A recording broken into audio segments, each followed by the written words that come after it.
4대강 문제는 김기춘 비서실장이 덮었다고 저희가 처음 듣는 얘기를 인터뷰에서 했어요.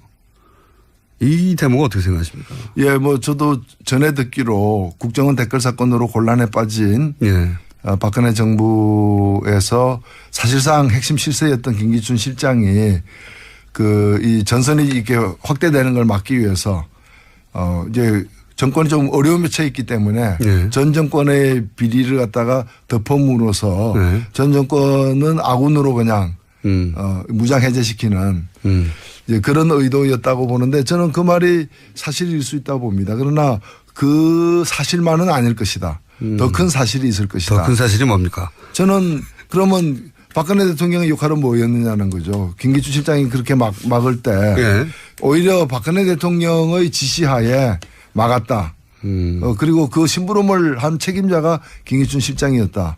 저도 사실 이해가 안 갔던 게 저는 어떤 생각이 드는가 하면 이거는 박근혜 정부와 그 전 정부였던 MB 정부와의 커넥션이라고 봅니다. 뭐냐면은 우리가 다 그쪽에서 MB 쪽에서 밝혔기 때문에 알고 있는 사실이 뭐냐면 그 대선 경선 때 2007년 대선 경선 때 그 이명박 쪽에서는 박근혜 최순실 커넥션에 그렇죠. 대해서 완전히 파악했다는 거 아닙니까? 그때 녹취록을 뭐고 다 확보한 거죠. 다 확보했다는 거 아닙니까? 최순실 게이트 때 터져 나왔던 정보의 대부분이 거기서 나왔죠. 네. 네. 근데 이제 그걸 갖다가 그 정두원 의원의 말에 의하면은 이기고 있었기 때문에 안 깠다는 거거든요. 근데 이긴 뒤에도 안 깠고요. 네, 뒤에도. 안 깠고 저는 그게 문제가 있다면 그때 깠어야 됐다. 그때 그걸 갖다가 밝혀서 바로 잡았다면은 오늘의 그 박근혜 탄핵이라거나 이런 일은 없지 않았겠는가. 물론 박근혜 정권이 탄생하는 일도 없었겠지만은 박근혜 탄핵이라거나 지금 이 현직 대통령이 재판까지 받는 이 엄청난 사태를 막았을 수 있으리라고 보고 그 점에서 저는 이 박근혜 국정농단 사건의 MB가 사실은 굉장한 이제 증거 은닉 인멸의 책임이 있다고 좀 보는 거예요. 그런데 박근혜 정부 초기에 MB가 그걸 갖고 있다는 거는 우리가 알고 있는 만큼 박근혜 당시 대통령은 더 잘 알고 있었을 것이고. 경선에 싸웠으니까요. 그래서 제가 볼 때는 MB가 그걸 왜 밝히지 않았는가 MB 정권이. MB 정권 퇴임 이후에 자신들을 보호하기 위한 어떤 그런 방편으로 그걸 계속 쥐고 있었고 그걸 쥐고 있는 MB를 갖다가 뭐 그 원세훈 문제라거나 여러 가지 국정원 문제나 이런 게 칠 수가 없었던 거죠. 그래서 서로 범죄자들끼리 서로 공모한 거죠.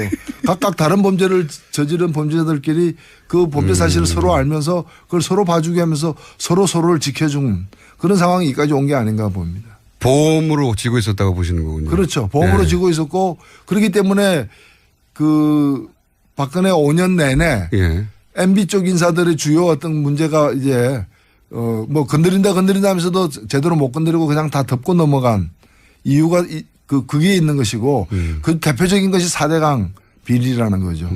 4대강과 관련해서 사실은 박근혜 후보 시절부터 그리고 2007 계속 비판했죠. 4대강 또는 그 대우나 말도 안 되는 거라고 각을 많이 세웠었고. 그러니까 4대강이 얼만큼 허황된 계획인가를 잘 아는 사람 중에 한 명이 박근혜였던 거죠. 그러나 그 자기가 정권을 잡았음에도 불구하고 특히 그 사회 각계각층에서 제대로 이건 수사하고 조사해야 된다.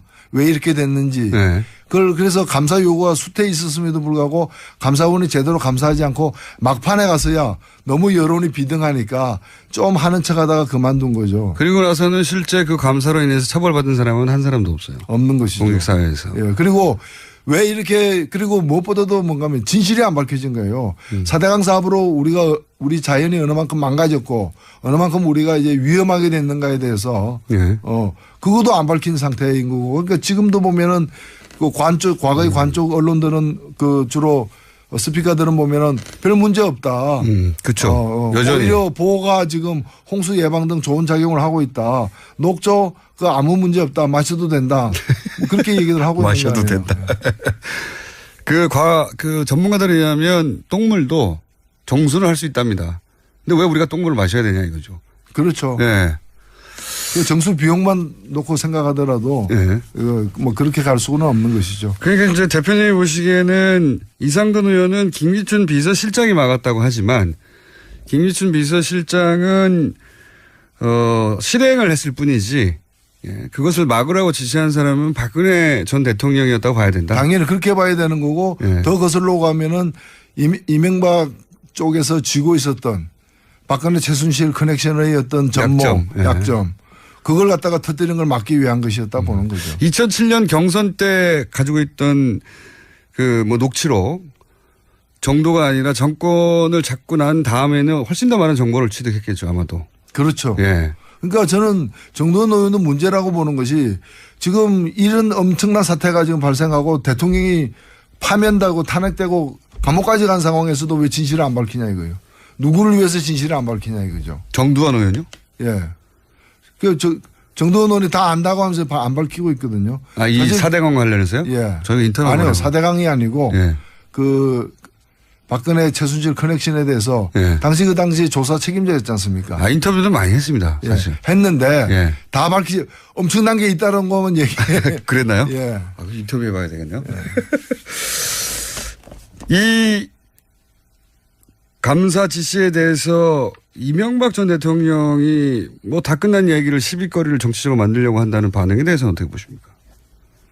이게 지금 정치적 시비 이전에 나중에 정치적 책임도 물어야 되겠습니다만은 국민의 생명에 관련된 문제 아닙니까? 그리고 우리나라의 자연 생태에 관한 문제 아닙니까? 그 시시비비를 갖다가 덮자는 얘기는 어느 도단인 것이죠. 도단이다. 예. 그리고 그거와 관련돼서 그 거짓말한 것들 네. 거기서 뭐 30만 개의 일자리를 갖다 만들어낼 수 있다. 그래서 제가 아니 실제로 그렇게 만들어지지도 않았거니와 그렇게 계산이 나올 수 없는 건데 일자리 30만 개 만들기 위해서 4대강 사업을 해야 된다. 그렇다면 내가 저한테 맡기면 60만 개 만들 수 있다. 4대강 팠다가 다시 덮으면 된다. 제가 그런 얘기까지 했는데 그게 말이 안 되는 거죠. 제가 남한강 이포보에 갔더니 네. 이포보에 갔더니 거기가 1,500억 이상 되는 그런 그 재정이 들어가는 공사를 하고 있었어요. 이포보를 보루를 설치하는데 근데 거기에 고용된 사람이 모두 34명이었고요. 네. 그 태반이 중국 사람이어가지고 그 안전 조심 뭐 이런 거 있잖아요. 네. 그 산업 현장에 붙이는 큰 플래카드가 다 중국어로 돼 있었어요. 제가 그 방문했을 때. 근데 무슨 그것이 일자리를 갖다 창출한단 말입니까? 저는 제일 큰 아직도 기억하는 사기는요. 비용 어떻게 마련할 거냐. 초창기부터 그 얘기 나왔죠. 그랬더니 그 땅을 파면 모래가 나오잖냐. 준설, 토. 그거 팔아가지고 다 메꿀 수 있다고 돈, 비용. 그거 기억나십니까? 네. 그랬는데 예. 그래서 준설한 그 낙동강 변에 그 모래를 갖다가 예. 팔리지 팔리지 않으니까 보관하는데 돈이 드는 거예요. 그렇죠. 그러니까 뭐 개인 땅에다 그걸 갖다 와서 예. 하치를 해야 되니까 그것 때문에 골머리를 앓고 있다는 거 아닙니까? 그리고 모래가 이제 또 부족해 가니까 이제 모래를 또 수입에 의존해야 되는 것이고요. 그 모래를 파서 모래 판 돈만으로 공사를 다 할 수 있다고 하는 사기를 쳤어요. 생각해보면 황당한 사기인데 다시 되짚어보면 엄청난 사기를 많이 쳤습니다. 사실 그 관련해서는 조금씩 얘기가 나오겠죠. 마지막으로 한 이제 가지만 시작이죠. 뭐. 한 가지만 더 여쭤볼게요. 정의당이 문재인 지지율이 너무 높아지다 보니까 정의당 지지율이 좀 빠졌습니다. 지난주만 하더라도 이제 3등 아싸 했는데 어떡합니까 이거. 예, 뭐 그렇다고 문재인 정부가 못하기를 기원해서는 안 될 것이고요. 저희들 나름대로 역할을 해야죠. 그러니까 진보 세력이 이 땅에 존재할 이유가 뭔가, 쓰임새가 뭔가에 대해서 그리고 그 정의당과 같은 당의 어떤 역할이 더 커질수록 우리 사회가 더 좋아진다는 걸 정의당의 노력으로 입증해 보이는 게 중요하다고 봅니다. 자, 오늘은 여기까지 해야 되겠습니다. 자, 여기까지 하고 오늘 코너 제목은 노회찬의 노회찬이었습니다. 다음 주는 무슨 제목일지 모르겠습니다. 지금까지 정의당 노회찬 원내대표였습니다. 감사합니다. 네, 고맙습니다. 또 떨어졌어. 너 또 입사 시험 봤어? 아니, 차량용 핸드폰 거치대 말이야. 여러 개 사봤는데 실패의 연속이야. 떨어지고 시야 가리고 운전석에서도 뭐 알고 뭐 좋은 거 없을까? 싼 것만 찾으니까 그렇지. 제대로 된 거 하나 사서 편리하게 쓰는 게 더 낫지. 그런 게 있어? 그럼 있지. 1, 2, 3 할 때 2. 힘 세다 할 때 힘. 2 힘. 투 힘? 2배로 힘이 세다는 건가? 네이버 검색창에 2 힘을 검색해보세요. 제가 생각하는 이상적인 사회는 모두가 먹는 것, 입는 것 이런 걱정 좀 안 하고 더럽고 안 입고 온 꼬라지 좀 안 보고 그래서 하루하루가 좀 신명나게 이어지는 그런 세상이라고 생각을 합니다. 사람 사는 세상을 위해 정치를 시작한 노무현. 그는 우리 곁에 없지만 그의 꿈은 영원합니다. 노무현 재단은 사람 사는 세상을 위하여 노무현의 가치와 철학을 전합니다. 노무현 재단의 후원 회원이 되어주세요. 1688-0523.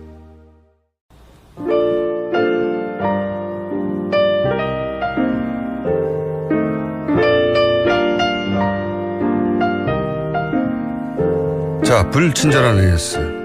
노회찬 대표 코너만 지나가면 노회찬 대표 코너에 대한 제목들이 자꾸 날라옵니다. 네. 필요 없는데 계속 보냅니다. 근데 재밌어요. 그래서 오늘도 역시 노회찬 코너를 이렇게 해달라고 제목 좀 많이 왔고요. 그리고 문재인 정부는 얼굴 패권이라는데 공장장은 얼굴 농단인가요? 너무 하시네. 네. 그리고 이런 문자도 요즘 많이 옵니다. 코너를 제안하는. 이런 문자 좀 많이 보내주세요, 더. 오늘 온 문자 중에 하나는 보수 대 보수, 떠난 자와 남은 자, 김성태 대 이혜훈, 뭐 이런 코너 만들면 재밌지 않겠냐. 저희도 그렇게 생각해요. 생각하는데 두 분이 마주 앉을지는 모르겠습니다. 그리고 뉴스공장 팟캐스트 누적 다운로드 수가 이건 저희 PD의 요청 공지 사항입니다. 지난해 9월 26일 첫 방송을 한 이후에 8개월 만에 누적 다운로드 수가 5억 건을 넘었다고 합니다. 5억 건. 많네요, 아주. 그래서 저희가 이제 공개 방송 좀 기획해 보고 있습니다. 한번 5억 건 돌파 기념. 뭐 핑계가 많죠. 뭐 5억 5천 건 돌파 기념도 할 수 있고. 이게 다 저 때문인데.